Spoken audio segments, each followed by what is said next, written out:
Hi, I'm Gail. I'm Adam's mom. I want to tell you a story about how Adam's crawfish massacre has started and continued. When Adam went away to the Navy, he missed the crawfish boils so much that he said, I want to continue having this for my friends.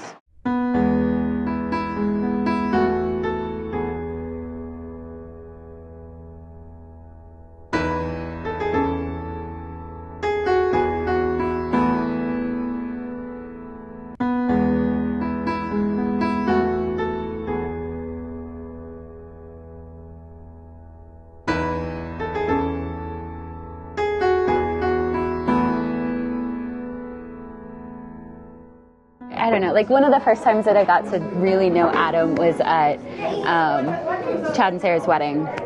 And I just remember sitting there looking at Adam doing all of the things. Like he cut the meat, he helped me cut the cake, and just to watch somebody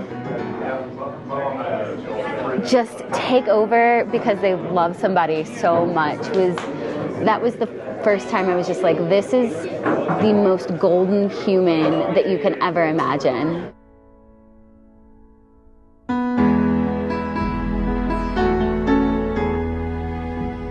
And we started skateboarding about the same time. He seemed to be better at skateboarding than me, and he'd never let me forget it. I didn't realize that I knew Adam until Gail had brought Adam to see me at work one day. While I was working there at the bar, it was either first or second interaction, she told me, she was like, oh, you kind of remind me of my son. And as I got to know her, I was like, you kind of remind me of my mom.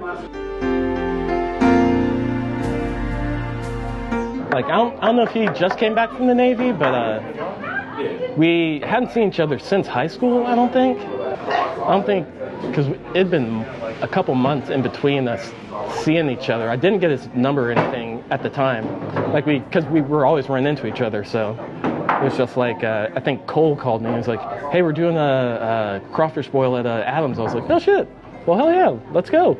And they've been coming ever since.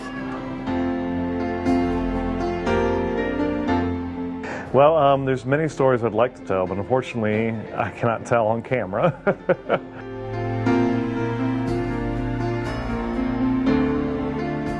We've known Adam since middle school, and when he went to the Navy, I spontaneously decided to go out and see him while he was at base in San Diego. And he showed me a really good time. He introduced me to this girl he knew. And we had to drop him off at base at the end of the night. And he was like, get out of the car with me. And when we got out of the car, he like hugged me close and he was like, don't touch her. And I definitely did not honor his wishes. But when I told him later, he was like, oh, I knew you were going to do that, dude. I was just fucking with you. Adam and I started this tradition of going to see 30 Foot Fall, which is a Houston punk band, at Fitzgerald's. And we did that every year for close to 10 years. And that actually prompted a couple of other people to be like, hey, I know him. And I was, you know my friend? And so I got to meet other Adam friends that I hadn't met yet through 30 Foot Fall, which was such a cool post-mortem experience. He's still bringing people together. He always did.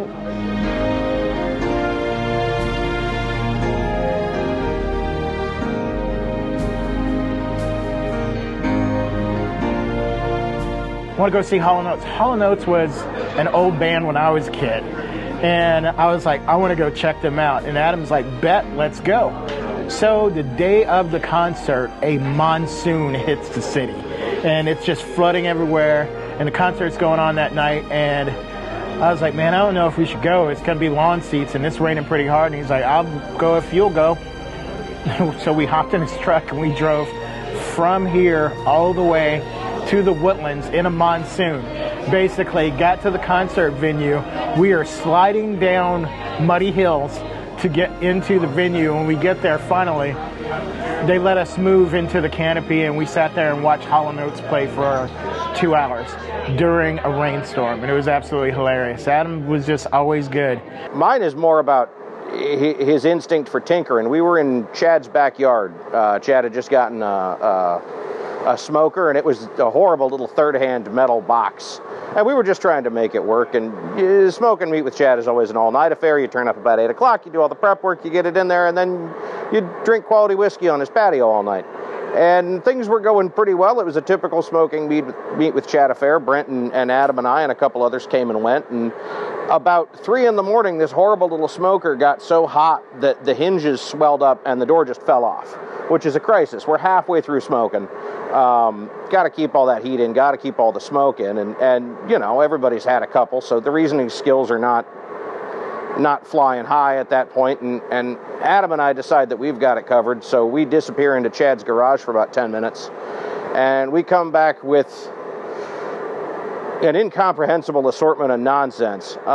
We were absolutely convinced that we could get the problem solved, though, so by taking turns, because you can only hold hot metal for a couple of seconds at a time, we managed to basically rig up what looked like sort of a rat's nest come Houdini escape trick, but we managed to bar clamp a door back onto the smoker and finagled a little porthole into it so we could get a thermometer in and out of there, and then we had to stand guard. It was very frustrating for the rest of the night because the door couldn't be trusted on its own. So Adam and I took turns trading glasses of whiskey and standing guard at the smoker, nudging the door back into position so it didn't peel the thermometer out of the meat. It turned out real good, though. It was delicious. Managed to keep it running, managed to keep the whole thing going.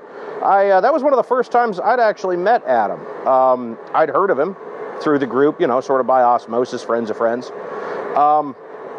But that was one of the first occasions I'd ever met him, and I was pretty certain he was going to be my friend after that, because most people won't go digging through garbage with me at 3 in the morning to solve a problem, and he was willing. God damn it. And I respect that. We became pretty good friends after that. Adam turned from somebody I heard about and never met to somebody I talked to literally every day in pretty short order after that. Well, me, Brent, and Chad and Adam talked just about literally every day for the next 2 years after that. I think one thing that's funny, and it was a more recent memory, is we got married, my wife and I, in October of 21, not long before Adam passed away, and he was a groomsman at my wedding, and he was in his element that day. Seriously, was probably the life of the party. I think everybody that did know him was like, who's this guy with the huge beard? This guy's awesome. but anyway, we were like just getting started. I had brought out all this booze, and I realized I forgot the wine key. And we were right around the corner from my house. It was kind of like almost a backyard thing. But I said, Adam, can you go get the wine key? And he's like, boom, on it, literally running in a suit, bursts through my front door into my house, and my dog loses his shit on Adam. He just essentially gets as close as he can to taking him down before Adam grabs the wine key and bursts back out through the house and slams the door. I didn't really know about any of that. I just was like the guy busy who was like, dude, go get the wine key. And so, we go through the wedding and all the bullshit, and we're back at my house later. And as soon as Adam gets in the door, my dog keys in on him, and he's growling, and he's got him, and my dog is such a sweetheart, so it's not normal, right? And I'm like, what the fuck is going on? I was like, Hero, stop. And Adam's like, nah, man, it's cool. Actually, I scared the shit out of your dog a couple hours ago. I burst through the front door, and he tried to kill me. So he's telling you right now that I'm the guy who tried to rob you. I fucking died. Anytime there was some kind of event or something, he's the first one to volunteer of like, what do you need? What do you want? What can I do? How can I help? And just always made himself available and had so much fun doing it. We started to build a bond more after meeting each other through Mom, but Gail's a wonderful woman, and as I've already said, reminds me of my mom. Talk about them all the time, man. I've got one of the stickers they printed out the first year. I've got it on my guitar, so he's always there.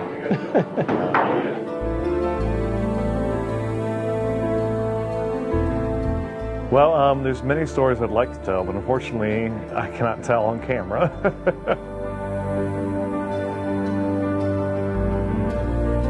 That was a really transformational time for him.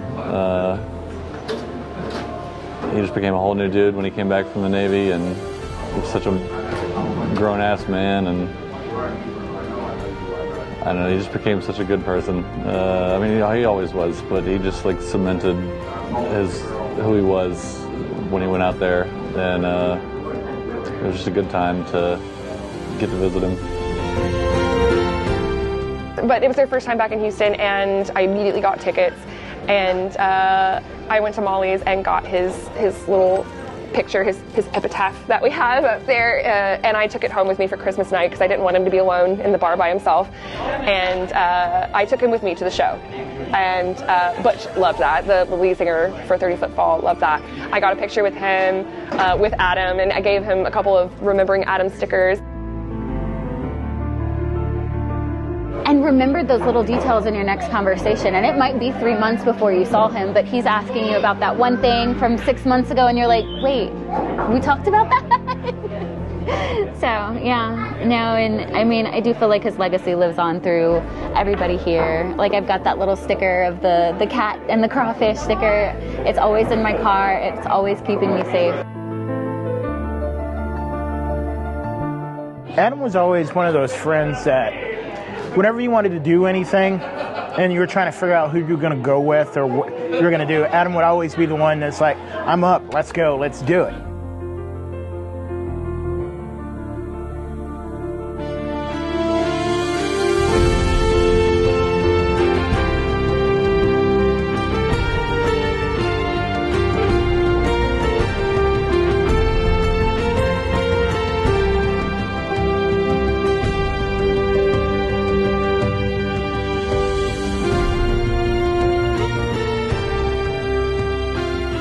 This is a wonderful way to continue to honor Adam. He loved you all so much, and because he loved you, I love you. Thank you to everybody who's helping to continue this event. Hopefully, I'll see you more and more and more. I may have lost a son, but I've gained a dozen more. Thank you.